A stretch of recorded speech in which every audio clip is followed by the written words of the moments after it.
All right, welcome to this week's Spotlight. We have Jennifer Turner. Jennifer, we are so excited to hear you and your business. Please take it away. Hi, good morning. I'm Jennifer Ternay, and I am a coach. And I want to take you back to the year I graduated college. And there was this book called Let's Go Europe. And through my college years, a friend and I had talked about backpacking through Europe after we graduated school. And over the course of time, we had talked about all of these places we wanted to see and things we wanted to do. And by the time we graduated college, she actually wasn't able to go, but I decided I was going to go ahead and backpack by myself.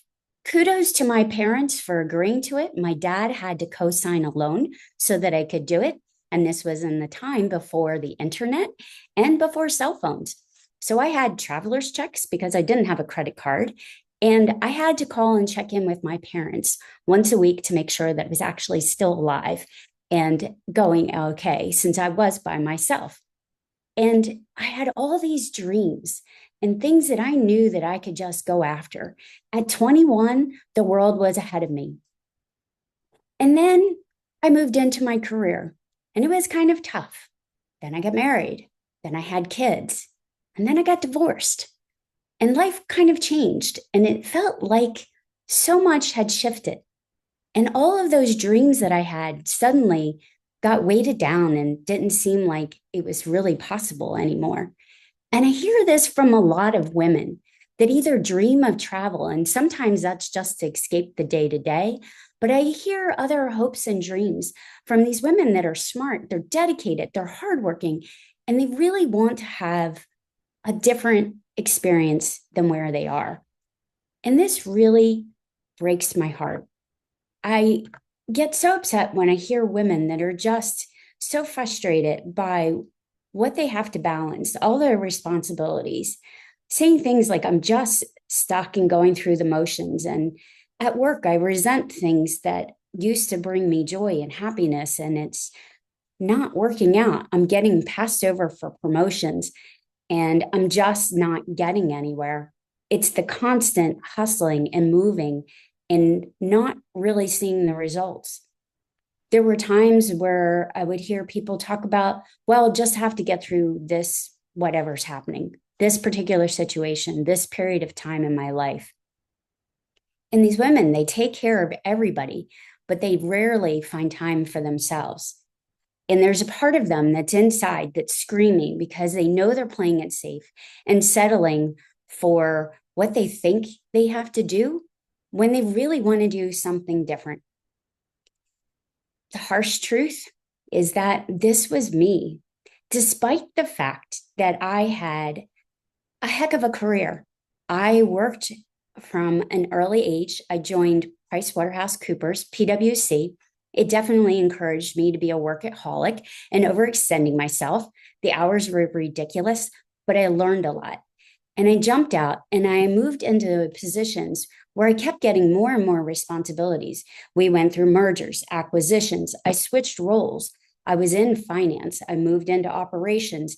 I had a wide variety of experiences. And I had this corporate career for 19 years, making it to CFO and CEO. And then we lost their contract, and I had to lay off 70 people. I lost my job. My marriage was a mess. I got divorced, and I picked up and moved to a different state with two girls. And the harsh truth of all this was that I felt so stuck because of everything that I needed to balance and take care of.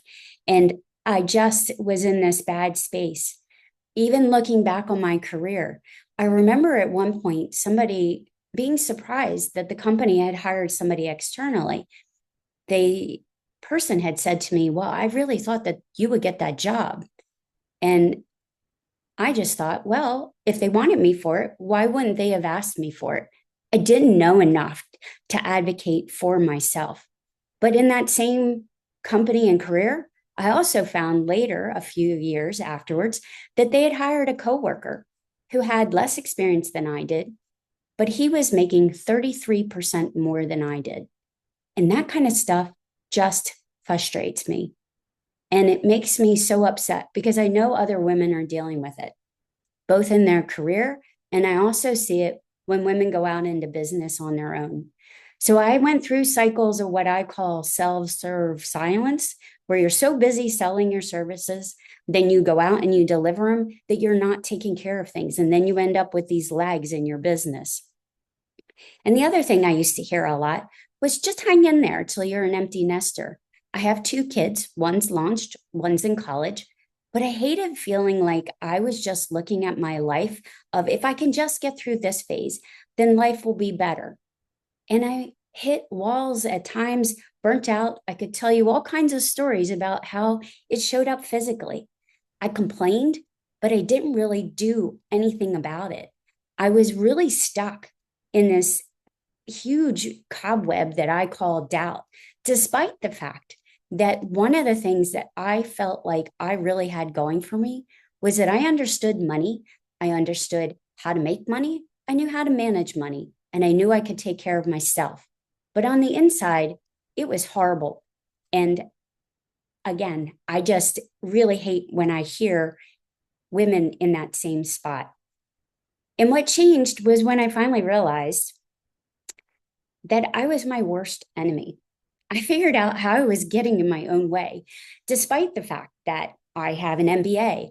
I am a certified public accountant. I have taken so many classes and certifications that people used to joke about the alphabet soup that I carry behind my name. I had all of these skills, but I wasn't really happy. I was still spinning wheels. And so I took the time to really invest in personal growth and looked back at all the things I had done and places where I had taken missteps.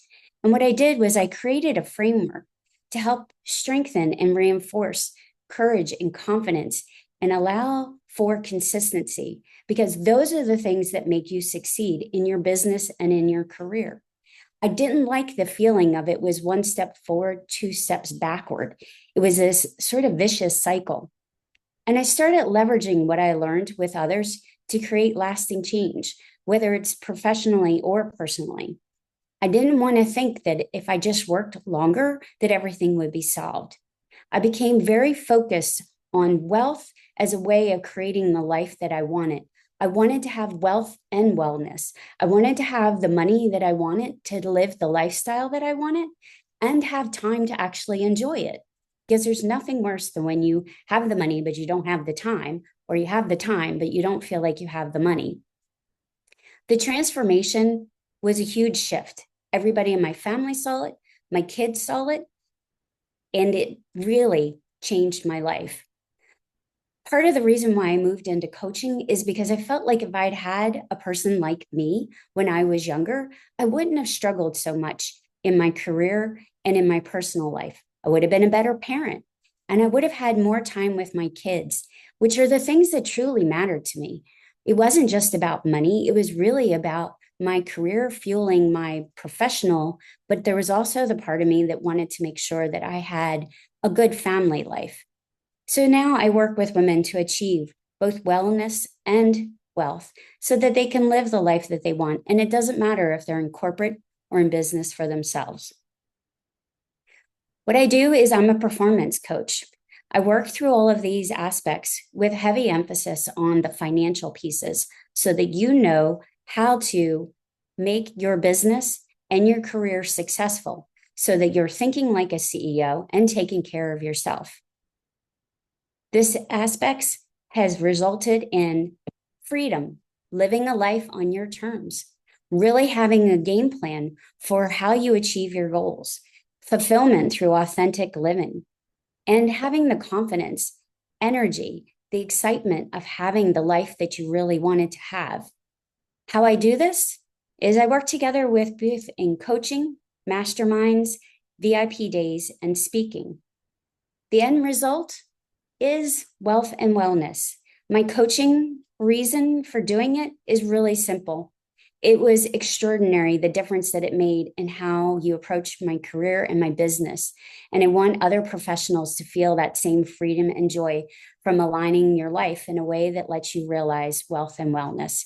Too much of your time spent in your career, whether you're employed or self-employed. You don't want to be running on empty, feeling frustrated and questioning your life. So reach out if you'd like to learn more.